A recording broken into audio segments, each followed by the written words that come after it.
નમસ્કાર દર્શક મિત્રો, ગુજ્જુ દર્શન ન્યૂઝમાં આપનું સ્વાગત છે। થોડા દિવસો અગાઉ શહેરના તાલુકા વિસ્તારના સહકારનગરના જે યુવાનો છે તે વિફર્યા હતા। તેઓની માંગ એવી હતી કે જે બાકી રહેતા જે ભાડા છે તે ભાડા ચૂકવવામાં આવે અને આ જે મકાનો છે તે વહેલામાં વહેલી તકે બનાવી આપવામાં આવે। 8.5 થી 9 વર્ષ જેટલો સમય વીતી ગયો છે। અત્યાર સુધી જે લાભાર્થીઓ છે તેઓને મકાનો મળ્યા નથી। આજે આપણે એક 17 તારીખનો એક લેટર ક્યુબ કન્સ્ટ્રક્શનના નામથી સોશિયલ મીડિયા પર ફરી રહ્યો છે અને જે આગેવાનો છે તેઓને પણ આપવામાં આવે છે। તેમાં એવું જણાવવામાં આવ્યું છે કે જૂન જુલાઈ સુધીમાં 6 ટાવર બનાવી આપવામાં આવશે અને આવનાર ફેબ્રુઆરી સુધીમાં બીજા 6 ટાવર એટલે કે આમ કુલ 12 ટાવર ફેબ્રુઆરી સુધીમાં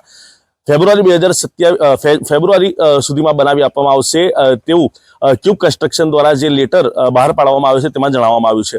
આપણે જે આજે સાઇટના જે ઇન્ચાર્જ છે બિરજુભાઈ શાહ તેઓની પ્રતિક્રિયા આપણે લીધી છે। તેઓનું કહેવું છે કે આવનાર ફેબ્રુઆરી સુધીમાં અમે આ જે તમામ જે બિલ્ડિંગો છે તે બનાવીને આપશું, એટલે કે બનાવીને સોંપી દેવામાં આવશે કોર્પોરેશનને અને મકાનો ફાળવણીની જે પ્રક્રિયા છે તે કોર્પોરેશન દ્વારા હાથ ધરવામાં આવશે। તમામ પ્રકારની જે સુવિધાઓ આપવામાં આવનાર છે। અહીંયા જે પ્રાથમિક જે સુવિધાઓ તમામ પ્રકારની સુવિધાઓ અહીંયા આપવામાં આવશે તેવું તેઓનું કહેવું છે। આપણી સાથે જે વિસ્તારના સૌપ્રથમ તો જે આ પ્રોજેક્ટના ઇન્ચાર્જ છે બિરજુભાઈ શાહ તેઓનું શું કહેવું છે તે આપણે સાંભળીએ અને ત્યારબાદ જે વિસ્તારના જે અગ્રણી છે ઇમરાન પટેલ તેઓનું શું કહેવું છે તે આપણે સાંભળીએ કે તેઓનું શું કહેવું છે। કેમેરામેન સલીમ ઘોડાવાલા સાથે હું આદિલ પટેલ, ગુજ્જુ દર્શન, વડોદરા। બિરજુભાઈ, થોડા દિવસો અગાઉ તાલુકા વિસ્તારના જે યુવાનો છે તેઓએ કંઈક જમીનની સાફ સફાઈ કરવાથી વિરોધ નોંધાવ્યો હતો।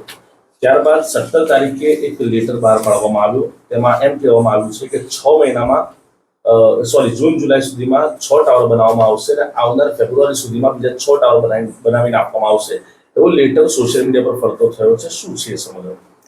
એકચ્યુઅલી 17 તારીખે ઇમરાનભાઈ અને બીજા 10 આગેવાનો અમારી કંપનીના મેનેજર ડાયરેક્ટર શ્રીને મળવા આવ્યા હતા અને એમની સાથે નક્કી થયા મુજબ કે ભાઈ આ જે 6 ટાવરનું બાંધકામ છે એ તમને જૂન જુલાઈ મહિનામાં પૂરું કરીને તમને રહેવા આપી દઈએ અને બાકીના 6 ટાવર તમને આવતા ફેબ્રુઆરી સુધીમાં, અને જો ફેબ્રુઆરી મહિનામાં બીજા 6 ટાવર આવતા ફેબ્રુઆરી 2027માં બાકીના 6 ટાવર ના થાય તો બાકી રહેતા મકાનના લાભાર્થીઓને 4,000 ભાડું ચૂકવવામાં આવશે।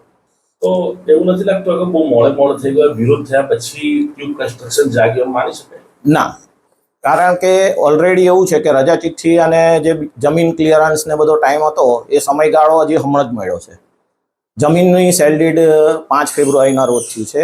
એની પહેલાં રજા ચિઠ્ઠી આપણને 5મા મહિનામાં મળી છે। એગ્રીમેન્ટ કન્સ્ટ્રક્શન કરવાનો એગ્રીમેન્ટ 9મા મહિનામાં થયેલો છે, એટલે એનાથી 18 મહિના ગણો તો ફેબ્રુઆરી માર્ચ 2027 આવે।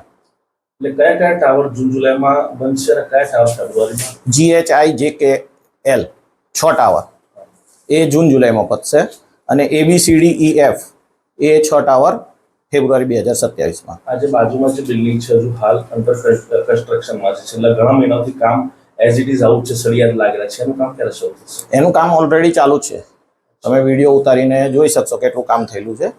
એટલે આ લોકોને આવનારી જે રમઝાની દસે અહીંયા સહકારનગરમાં થશે, માની શકાય। એટલે પહેલા જૂન જુલાઈ સુધી જે ટાવર બનશે એ લોકોને મકાન એલોટ કરી દેવામાં આવશે। એ ફાળવણીની પ્રક્રિયા કોર્પોરેશન દ્વારા કરવામાં આવે, ડ્રોપ ફાળવવાની પ્રક્રિયાને બધી અમે બાંધકામ પૂરું કરીને કોર્પોરેશનને જાણ કરી દઈશું કે આ 6 ટાવરનું બાંધકામ પૂર્ણ થઈ ગયેલ છે, એનું પોઝિશન તમારે આપવું હોય તો ડ્રો કરીને આપી શકાય છે। શું ફેસિલિટી છે અહીંયા? શું આપવામાં આવશે? 1 BHK નો ફ્લેટ છે, એમાં પાણી, ગટર, ફાયર સિસ્ટમ, લિફ્ટ બધું જ ફાયર નોર્મ્સ અને GDCR પ્રમાણે બધું જ કરીને આપવામાં આવશે। કેટલા કોમન પ્લોટ હશે અહીંયા? કોમન પ્લોટ એક જ આવશે, જે GDCR નિયમ પ્રમાણે જે આવતો હશે અને એક આંગણવાડી આપશે। કેટલા ટાવર બનવાના છે? 12 ટાવર છે ટોટલ। તો આમાં કઈ આ જે સ્થાનિકો છે તેમને કઈ લેખિતમાં આપવામાં આવ્યું છે? લેખિતમાં 17 તારીખે નક્કી થયા મુજબ એ લોકોની માંગણી હતી કે તમે લેખિતમાં અમને સ્ટેમ્પ પેપરમાં લખીને આપો, અને સ્ટેમ્પ પેપરમાં નહીં, તમારા લેટર પેડમાં અને પ્લસ તમારા સ્ટેમ્પ મારીને। એ રીતે આ લેટર ઓલરેડી બનાવીને એમને સોંપવાની વાત થયેલી છે। અને બીજો એક હતો કે ભાડા આપવાના હતા, જે 16 મહિનાના બાકી ભાડા છે એના માટે વાત એવી જ થઈ છે કે કોર્પોરેશનમાં રજૂઆત કરેલી છે, અમારે જે ભાડા આપવાના હતા એની ઉપર અમે 58 ભાડા ઓલરેડી આપી ચૂકેલા છે, તો બાકીના ભાડાનું જે કંઈ નિરાકરણ છે એ કોર્પોરેશનના હસ્તકથી લેવાશે। જે બાકીના ભાડા છે કોર્પોરેશન આપશે? કોર્પોરેશન નક્કી કરશે, નક્કી કરશે કે કોણે ભાડું આપવાનું છે। પરિચય અને ડેઝિગ્નેશન? મારું નામ બિરજુ શાહ અને પ્રોજેક્ટ મેનેજર। जी क्यूब कंस्ट्रक्शन द्वारा ક્યુબ કન્સ્ટ્રક્શનના નામથી એક લેટર બહાર પડે છે. તેમાં એવું કહેવામાં આવ્યું છે કે 6 મહિનામાં જૂન જુલાઈમાં 6 ટાવર અને ફેબ્રુઆરીમાં 6 ટાવર બનાવી આપવામાં આવશે.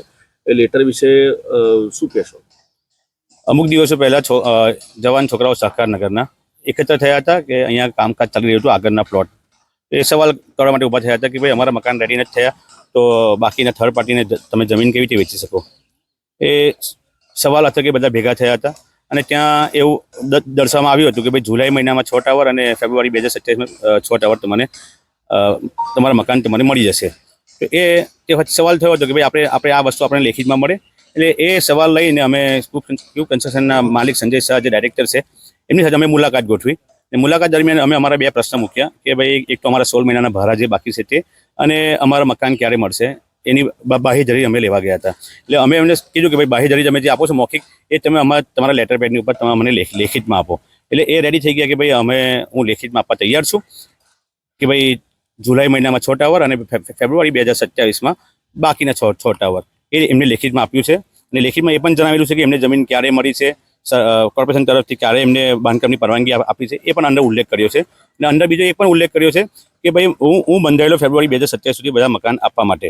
પણ અગર વીએમસી તરફથી યા પછી લાભાર્થી તરફથી કોઈ બી વિઘ્ન થશે તો એની મારી કોઈ જવાબદારી રહે નહીં. કેમ કે જવાબદારીમાં એટલે છે કે માર્ચ 2027માં અગર મકાન રેડી નહીં થાય તો સંજયભાઈ જે ક્યુબ કન્સ્ટ્રક્શનના ડાયરેક્ટર છે એ 4000 ભાડાનું બંધારણ અને લખાણ આપેલું છે. એની માટે એમને એ પોઈન્ટ અમારી જોડે ડિસ્કસ કર્યો છે. અને જે બાકી જે લોકોના ભાડા છે એનું શું હમણાં? એ જે 16 મહિનાના ભાડા છે એ વિશે મારી વાત થઈ તો એમને કીધું કે ભાઈ મેં અત્યાર સુધી 58 ભાડા આપી ચૂક્યો છું. એટલે મારી કોઈ જવાબદારી નથી બેસી અત્યારે મારા એંગલથી. પણ જો અગર કોર્પોરેશન એના સ્ટેન્ડિંગ કમિટીમાં ઠરાવમાં કહેશે કે મારે આપવાના તો હું બંધાયેલો આપવા માટે, બાકી કોર્પોરેશનને જ આપવા પડશે. અને આ ભાડા જે છે 16 મહિનાના ભાડા કે જ્યાં સુધી રહેવા ના આવીએ ત્યાં એ અમારો અધિકાર છે ને એ અધિકાર કોર્પોરેશન અથવા ક્યુબ જે બી નક્કી થશે એ આપવા માટે બંધાયેલા છે. એટલે આવનાર ફેબ્રુઆરી સુધીમાં તમામ ટાવર બનાવી દેવામાં આવશે. ફેબ્રુઆરી 2027 સુધી તમામ ટાવર બની જશે. એની પછી જે ડ્રોની પ્રક્રિયા છે એ કોર્પોરેશનની રહેશે. કોર્પોરેશન કેટલી વહેલી તકે ડ્રો કરે છે તમારા માધ્યમથી હું કોર્પોરેશનને એ જ વિનંતી કરીશ કે મકાન બનતા પહેલાં ડ્રો કરી દેવામાં આવે તાકી મકાન રેડી થાય તરત જ લોકો એમનો સામાન લઈને એમના સપનાના ઘરમાં રહેવા આવી જાય. અને સંજયભાઈ સાથે બીજી વાત થઈ હતી કે સંજયભાઈ અમારો રમઝાન મહિનો છે, તમે કમિશનર સાથે વાત કરી અને કોઈ અમારું નિરાકરણ લાવો. કેમ કે તમારો જે જમીનનો દસ્તાવેજ થયો એની માટે સહકારનગરના લાભાર્થીઓ બહુ મહેનત કરી છે. તો જે મહેનત અમે તમારી સાથે ઉભા રહીને કરી છે અને અમે ખભે મલાવ્યું છે તો તમારો જે હવે ફરજ પણ બને છે કે અમારા જે 16 મહિનાના ભાડા બાકી છે તમે કમિશનર સાથે મિટિંગ કરો અને જે બી વહેલી તકે એનું નિરાકરણ આવે એટલે કમિશનર સાથે વાત કરીને 2 દિવસમાં જવાબ આપવાના છે. તો એ જવાબની અમે રાહ જોઈએ છે. અને બાકીનું કાલે બી અમે કોર્પોરેશન ઓફિસ જઈને આવ્યા અને કોર્પોરેશન ઓફિસમાં અમે રજૂઆત કરી દીધી છે કે ભાઈ વહેલી તકે આનું નિરાકરણ આવે.